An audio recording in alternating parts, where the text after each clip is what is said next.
My boss is terrible, period, I gotta punctuate it. I said I loved your shirt, but behind your back I said I hate it. May lightning strike me down if I lied, may no one be around when my tongue's untied. Everybody says it's okay, all the little things I say with my big fat mouth. La la la la la la la la la la la. My big fat mouth. My big fat mouth gets me in trouble.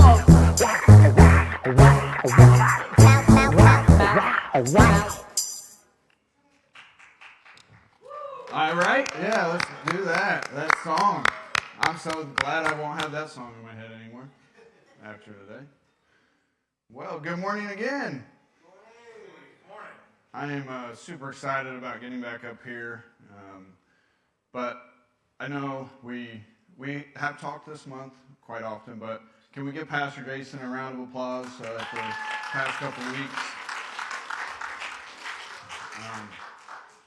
I know it's not easy going back to back, but he did it a way only Jason could, right? I mean, the first Sunday I could feel the energy, and I was hundreds of miles away.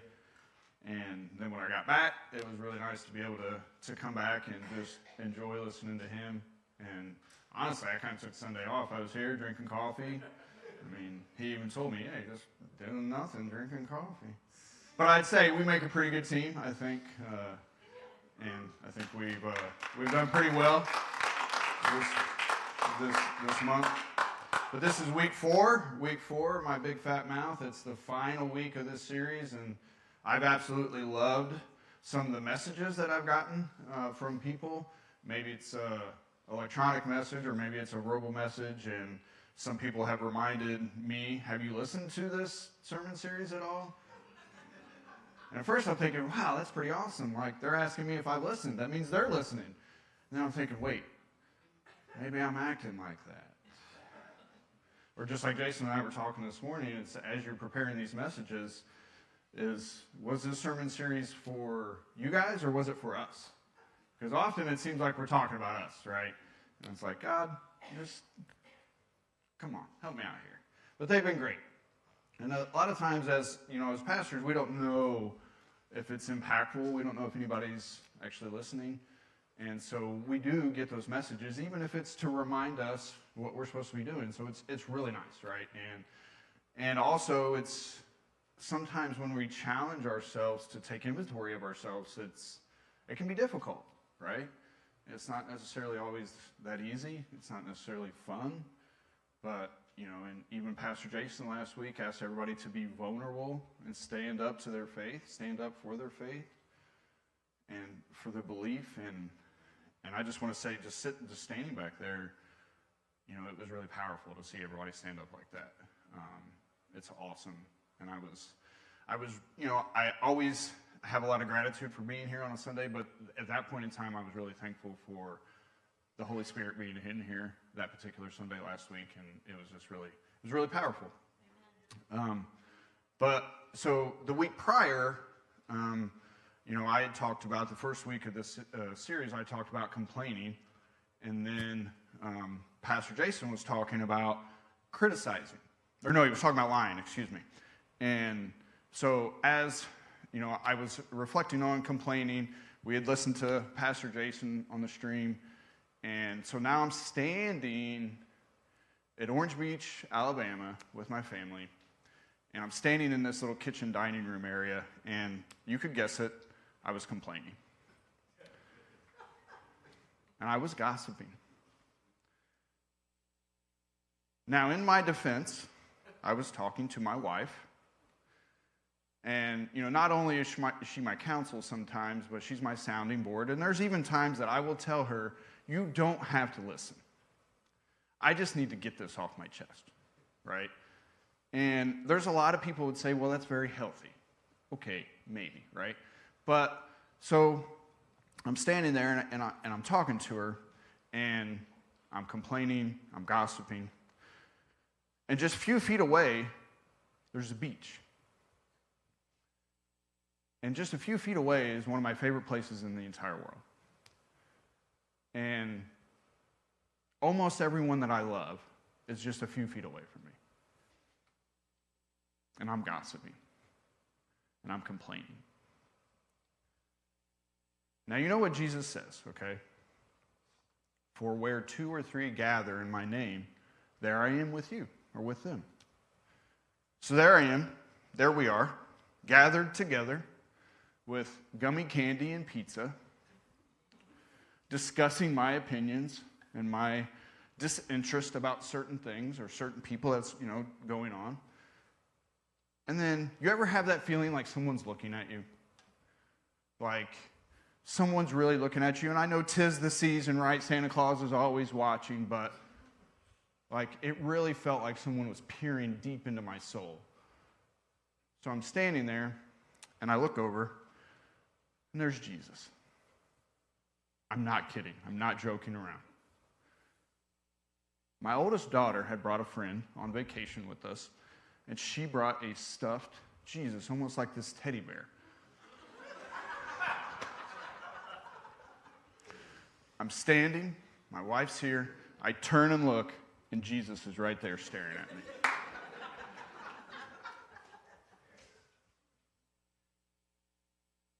And, at first I'm thinking, where 2 or 3 are gathered in my name, I'll be there. I'll be there with them.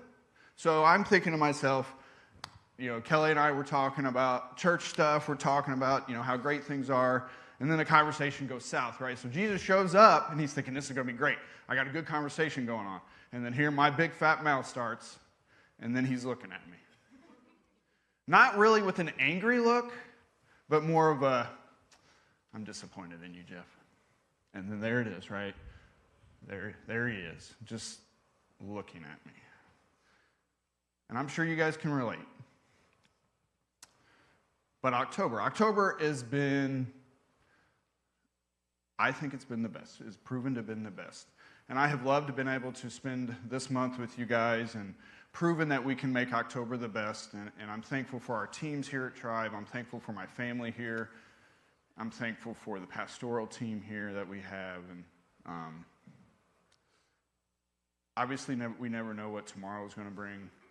So I'm just thankful. I just want to tell everybody that I'm thankful for you guys. I'm thankful for everybody here. And we're just going to talk some Jesus today. I hope that's okay with everybody. Obviously, we got some topics to talk about, but I just want to talk about Jesus today.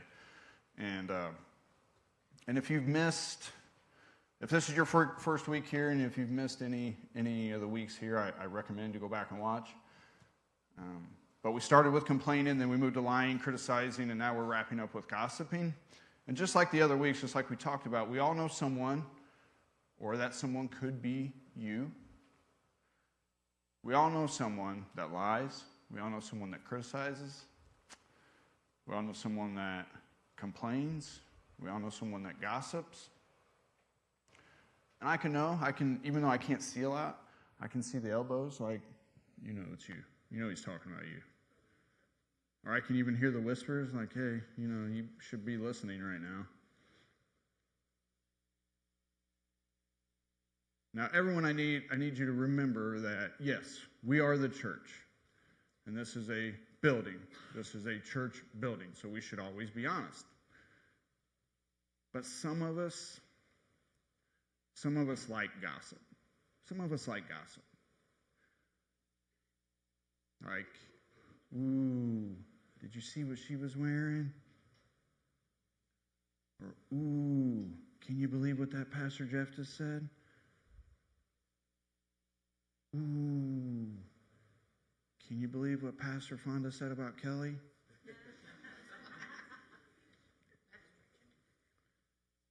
Gossip.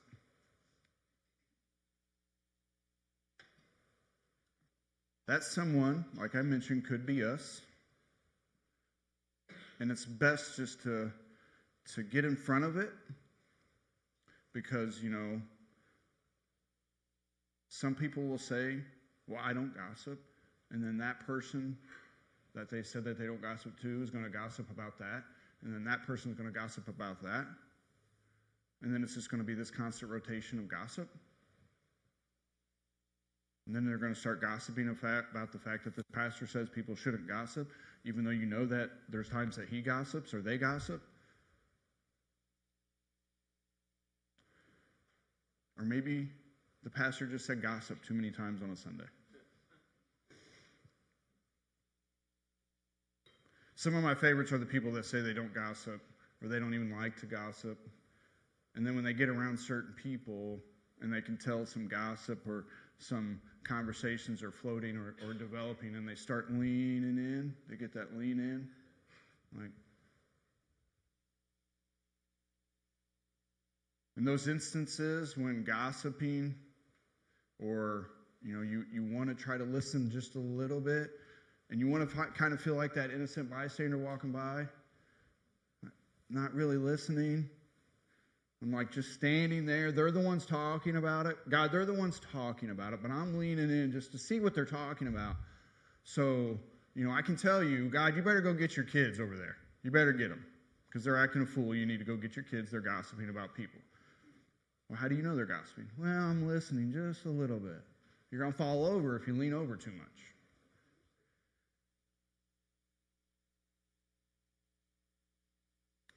One of the most important tools that we have at our disposal to help us with our thoughts and our mouth is the Bible.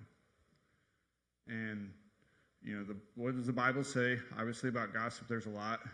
And it's funny that there's so much about gossip that it's almost like God knew that it was going to be one of those critical elements that people shouldn't do, but everyone does.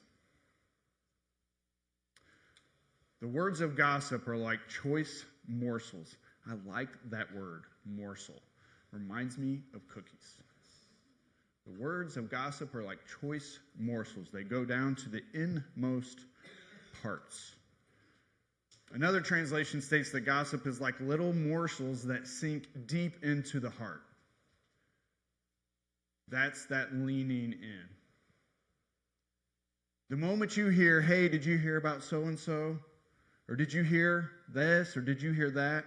In that moment, you stretch your muscles out just a little bit farther than you normally would. Or normally, would you stretch that muscle out a little bit farther to hear maybe what someone's talking about God? Or lean into a message about Jesus a little bit more? Or would you prefer the other way? Or maybe someone is confiding in us, and of course the first thing you're thinking when someone's confiding in you is, I can't wait to tell somebody else about this. I cannot wait. This is juicy.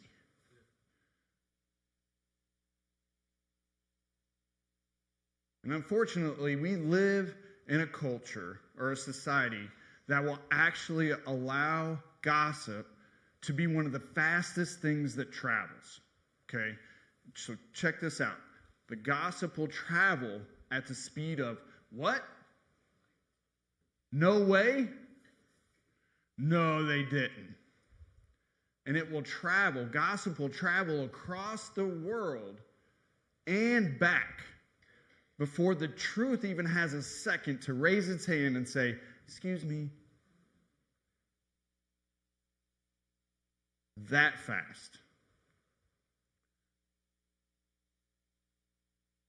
I love a good conspiracy theory, but if something big happens or something impactful happens, the gossip starts almost immediately, and a falsified version wins. Now, it wins for only a period of time because the truth will eventually make itself known. And so that reminds me of the telephone game. I'm sure there's some people in here that have played the telephone game.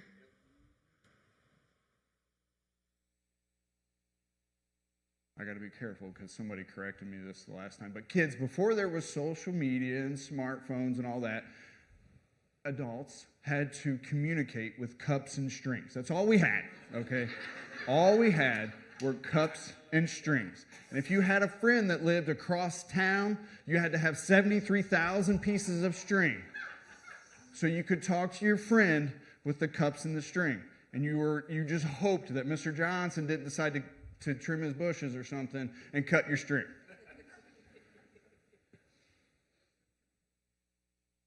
Obviously, that's true. I mean, no one can correct me and prove me otherwise. But unfortunately, sometimes those strings would get cut. Those strings, those connectivities, those connections that we had for communications would get cut. And unfortunately, we lost relationships because that's when the gossip, or that's when the lack of truth became known. Because I can remember vividly, still to this day, losing friends or even family members because of the words that were said, or hearing those words myself. Even though I wasn't supposed to hear those words, I heard them. And that feeling is awful. Someone you thought you knew. Someone who was supposed to love you. And unfortunately, they feel strongly about you, but in a different way than what you originally thought. The problem is that the gossip that hurts the worst, or even the most, often comes from the people we love the most. Sometimes those people we love will disguise that gossip as prayer request. Spiritual gossip, excuse me.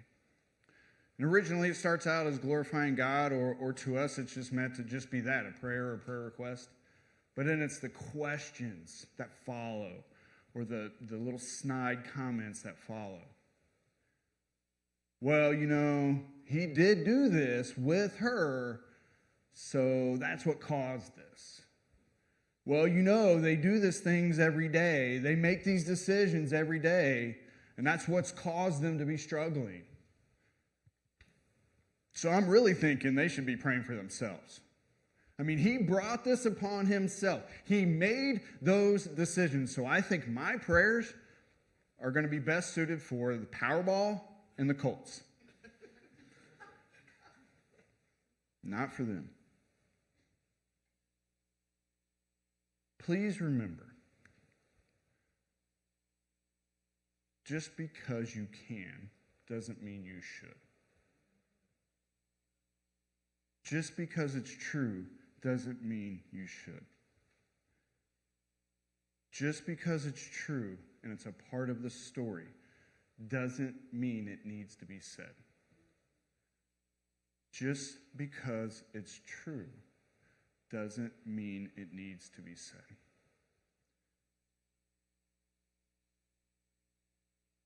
In my first sermon of this series, I blew this out right out of the water. My note says, in the first sermon of this series, a pretty awesome pastor. Well, I just happen to be that pretty awesome pastor. So, I blew that one. But I mentioned that our mouths can bring, and out of the overflow of our heart, do you want people to remember that you love a good drama-filled gossip story, whether it's true or not?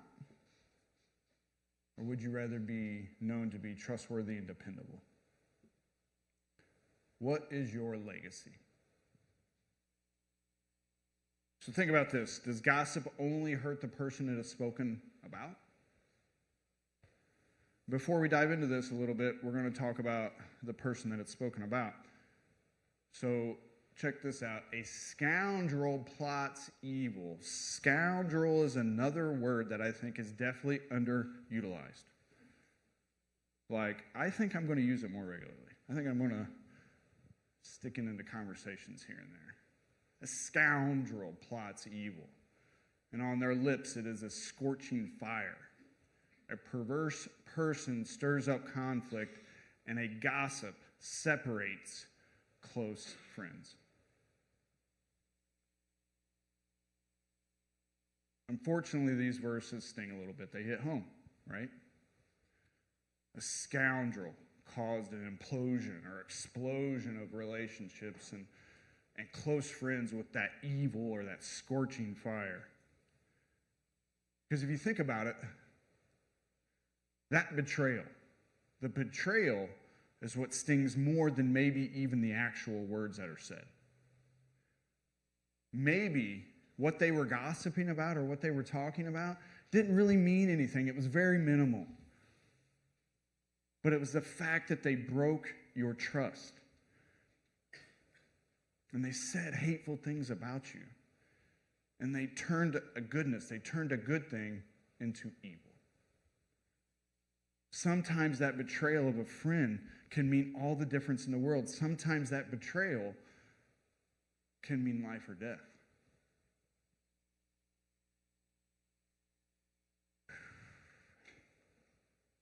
Unfortunately, in one of my many lives that I've had, a couple of my friends betrayed each other, and they both committed suicide. Separately,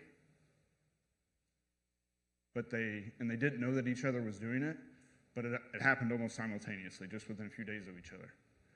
And these guys were best friends. I mean, we all hung out together, and they were best friends since like kindergarten. And, I look at it now, but if you look at it and we start taking that inventory that we've done throughout this month, right? Did those betrayals only impact the person that it was spoken about? See, what had happened is they were gossiping about each other, and they were gossiping about it to the group, right? So, within 3 days of just from some gossip, some stuff that wasn't even necessarily true, I had to attend 2 separate funerals. And that betrayal, but it really had nothing to do with me. But it obviously had everything to do with me. Because 25 years later, I'm still talking about it.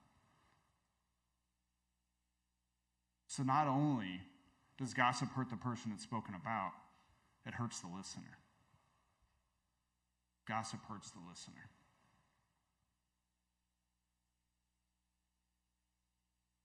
That listener may or may not be involved in the situation that is talked about. They may or may not be involved in the gossip. But once they hear it, they're involved. See, the group of friends that I was included, we all heard what these guys were saying. We all knew that they were saying nasty stuff about their friend, and we all knew that it wasn't true. So when I said it had nothing to do with me, obviously it had everything to do with me. Or it had everything to do with us. So what does the Bible say? Let's check out Proverbs right here. A wicked person listens to deceitful words. A liar pays attention to a destructive tongue. So since this group of people, we all heard what was gossiping, what was being said, does that make all of us liars? But you might say, I didn't ask for that gossip. I shouldn't be held accountable for what someone else is telling me. I didn't ask these particular individuals. Go away and go tell the person that they're talking about. Well, I'm going to tell you, someone did walk away and went and told the other person, and then look what happened. Twice. It happened twice. But think about this. If we simply stand there and listening, we are promoting the words that are coming out. We are promoting the intention to tear down. Being intentional, maybe that can mean that it's between life and death. See, we discussed that gossip hurts the listener. And yes, I promise you there will be situations where people are bringing information to you, or there's going to be situations when you have good friends gossiping about each other. And you will feel like you have no choice but to listen. Gossip hurts the person it's spoken about. Gossip hurts the person listening. And gossip hurts the person speaking. If you take your neighbor to court, do not betray another's confidence, or the one who hears it will may shame you, and the charge against you will stand. But I like what this other translation says. When arguing with your neighbor, don't betray another person's secret. Others may accuse you of gossip, and you will never regain your good reputation.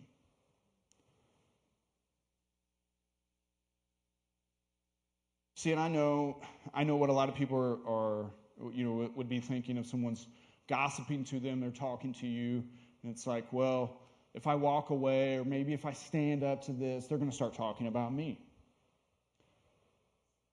Or if I decide to tell them, or if I decide to walk away and I leave, then they're going to talk about me. Well, understand this. it's almost certain that once the gossiper, the speaker stops talking to you, they're going to start talking about you.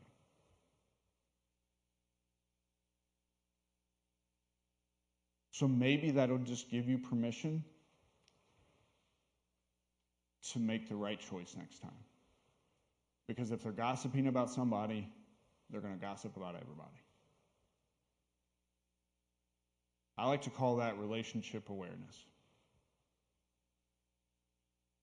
You are now aware of exactly where you stand in the relationship.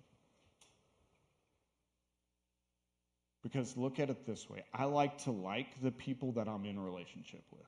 Maybe I'm wrong. But I like to like the people that I'm in a relationship with. And I promise you, I've never once in my entire life, and I've never even once heard someone else say, you know, I saw this person over gossiping or talking about this, or, you know, they were just over there talking nasty stuff, and this person's supposed to be their good friend. So you know what? I think I want to spend more time with this person. I think I want to be in a relationship with that person. I think I want to be friends with that person. No one's ever said that.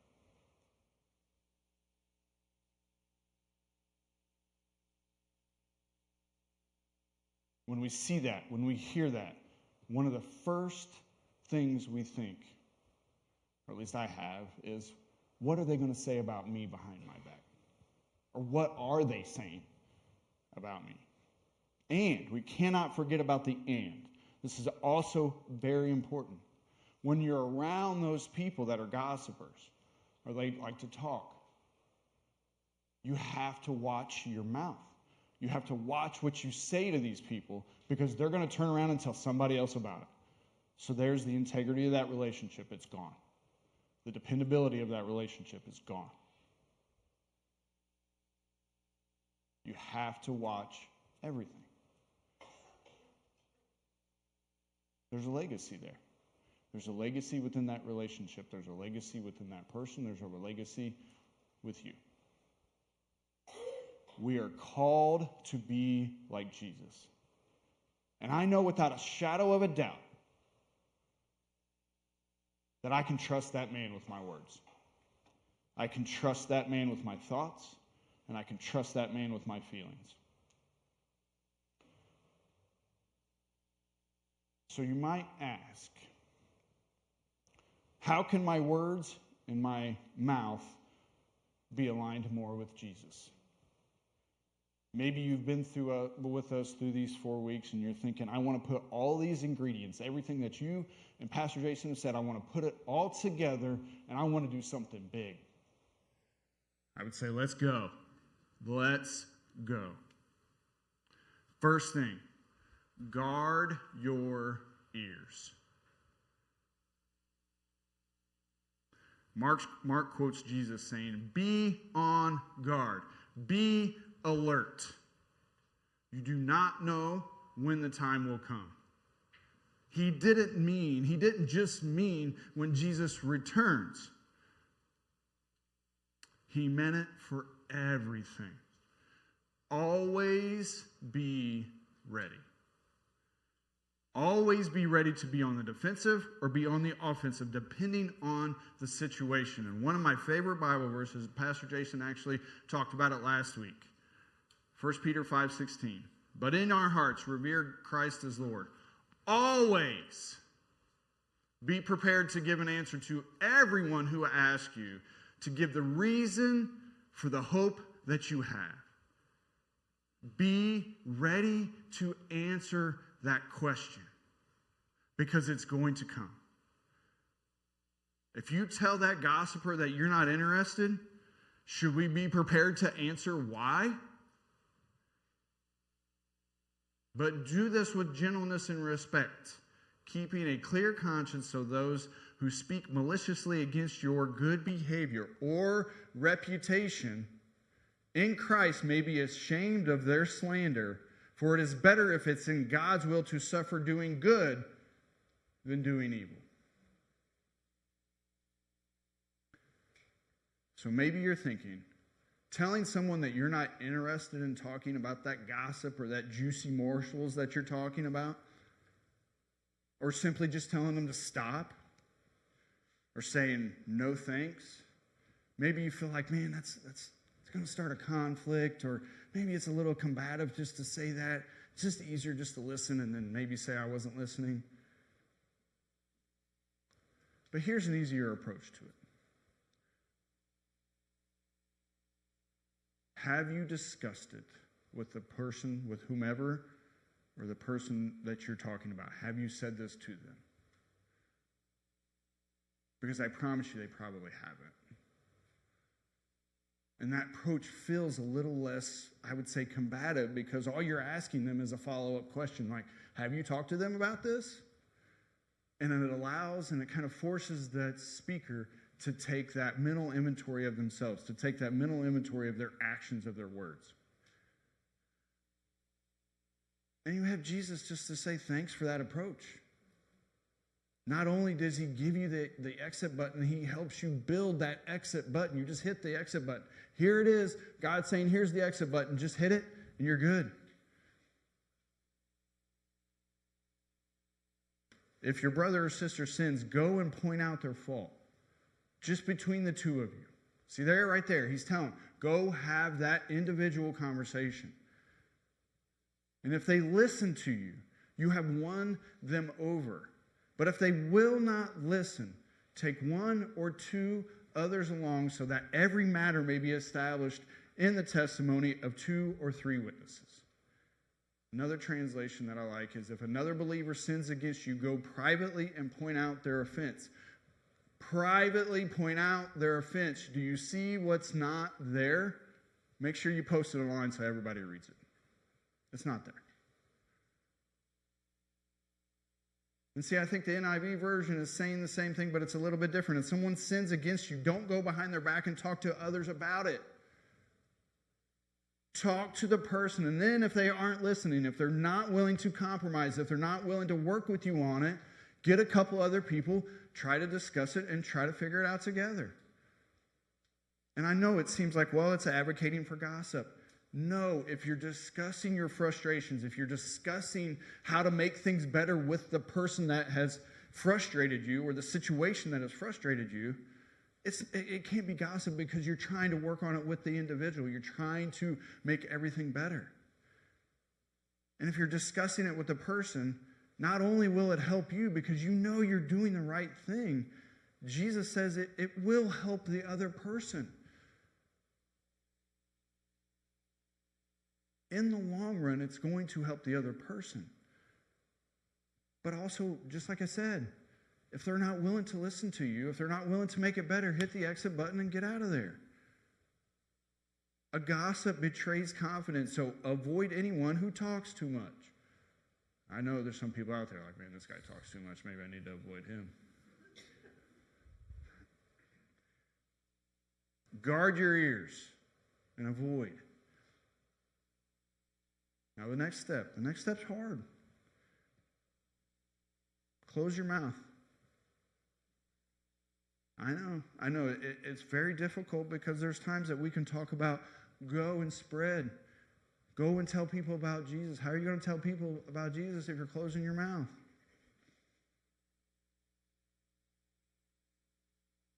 Close your mouth. And especially, and I know it's going to be hard, because especially when you get around your friends, you're like, man, I really want to talk about this person. I really want to get this off my chest. I really want to clear my mind about this.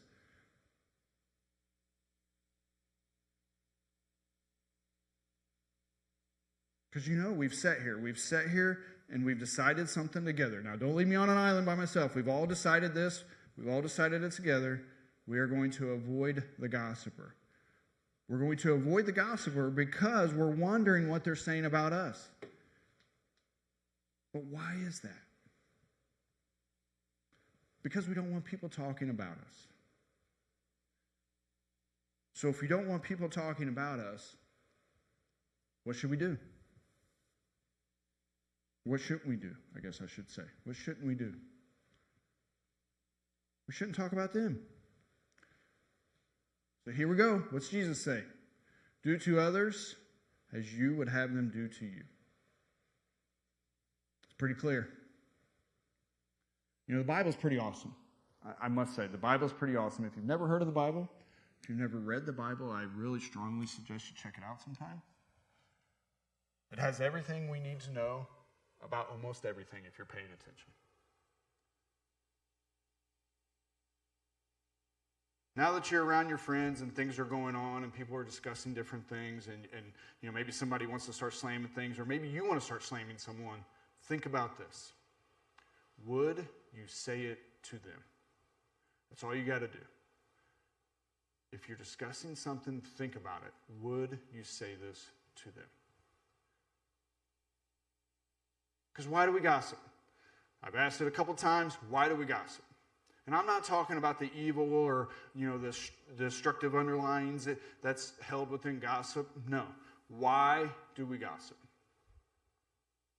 We either don't like something someone is doing, or we really like what someone else is doing, or we really want what someone else has, so we want to tear them down. We want to make them look bad.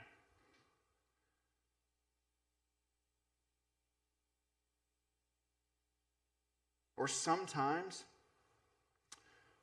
we may be almost exactly like the person that we're gossiping about.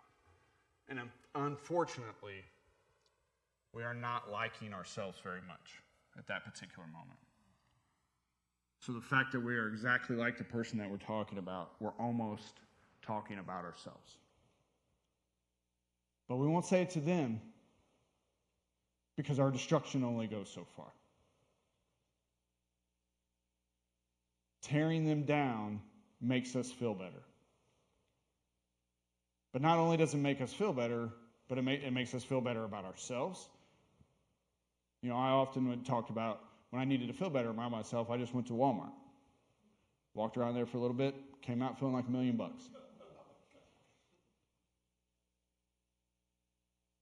But I was looking for a dopamine fix. I was looking for that fix. And by slamming other people, putting them down in my head. And I wouldn't have said anything to them, but I was making myself feel better by judging them, by gossiping about them in my head. Or maybe I would have got home and I would have talked about whoever I would have saw there. But see, I was rewiring my brain.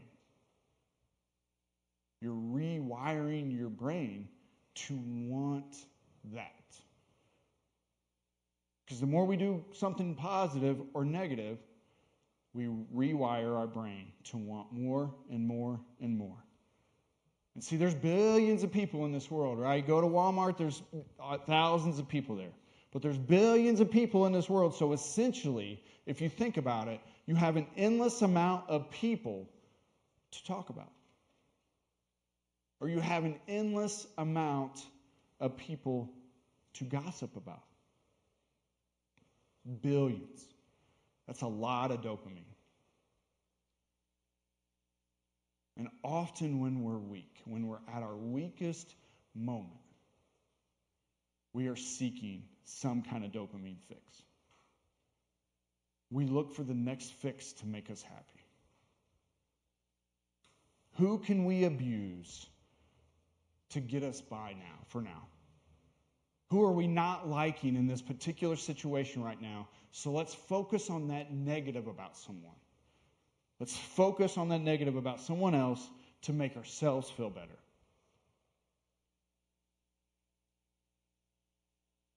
What does the gospel say about that? What does Jesus say about that? When we're weak, always remember, when you're at your weakest moment, He is strong. When two or more people are gathered in His name, what's He say? In my name, I will be there. He will be there. Or maybe He's over there looking at us, not with that angry look, but that look of disappointment. Maybe laying in a bed or laying on a pillow covered up, a little bit weird, but He's still there looking at you. We are created in God's likeness. He took His time and made every single one of us with careful precision to make sure that He got everything just right.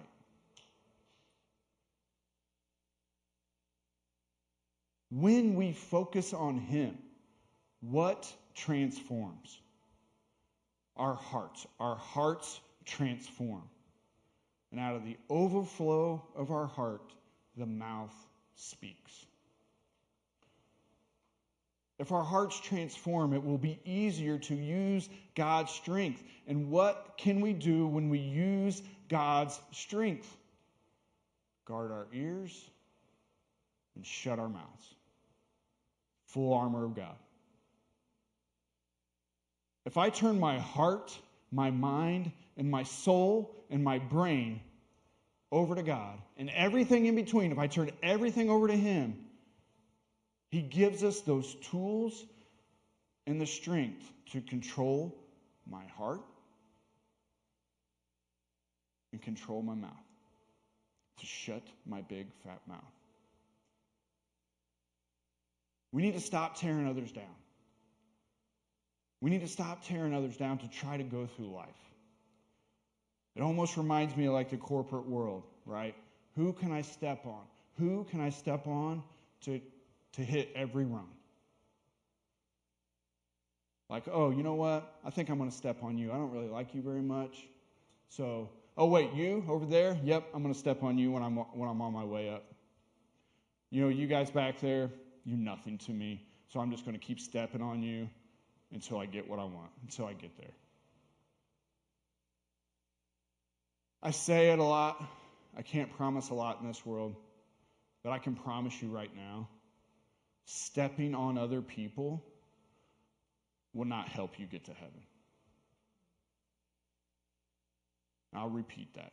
Stepping on people will not make the journey to heaven any easier, safer, or faster.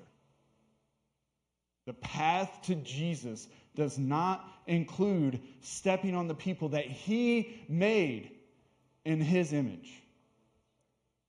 The people He made those people specifically for you to spend life with. So the next time you want to tear someone down, or you want to talk about someone, what would it look like if you said something encouraging about them? Or what would it look like if you said something encouraging to them? Because we've talked about it all month. We don't know what everybody's doing. Everybody's got something going on in their life. So tearing them down, what's that going to do?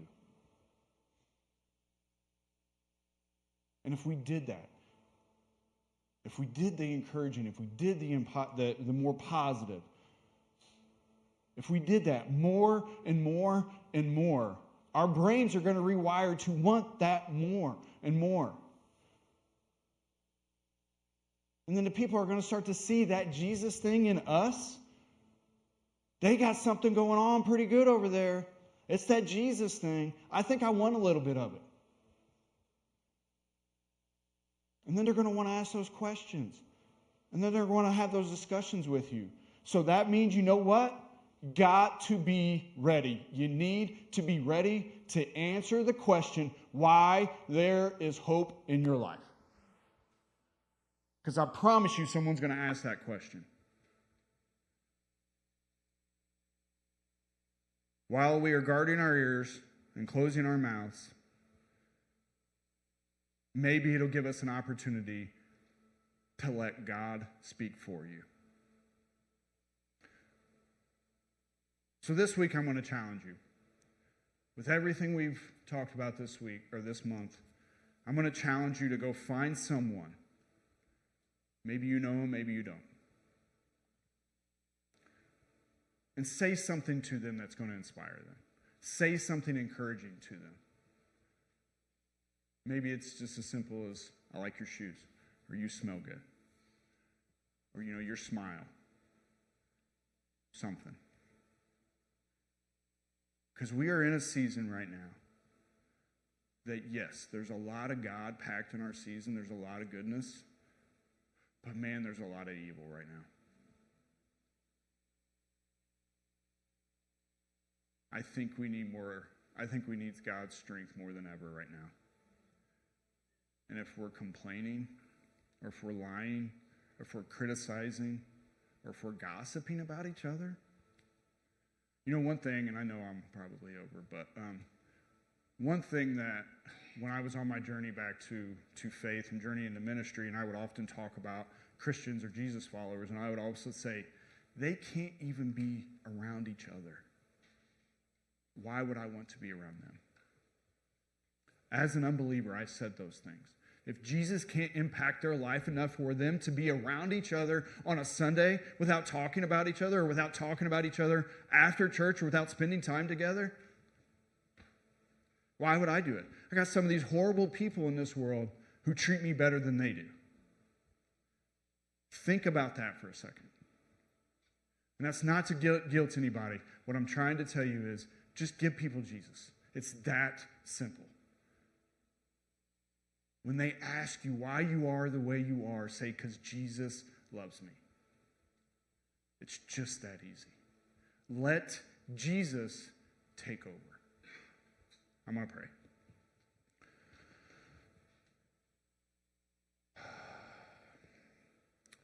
God, I thank you. I thank you for your love, Lord. And I thank you for the time that we can take doing an inventory of ourselves, Lord. And I know it's hard. And Lord, I pray for everyone here. I know that everybody's got something in their lives, Lord, that they need more of you. And Lord, I pray that they get it. I pray that they focus on you. I pray that they continue to look toward you. It's easy for us to stand up here and say all these things that we should do. But Lord, I know everybody's human, and so I'll just say I pray for myself. I pray that I will be able to be more like you, Lord. I pray that people see you and they don't see me. And Lord, I pray for everybody's step here to move towards that. And I just pray for the encouraging. I pray for conversations, Lord. I pray for more discussions and more time for people to connect. We love you a lot. Amen.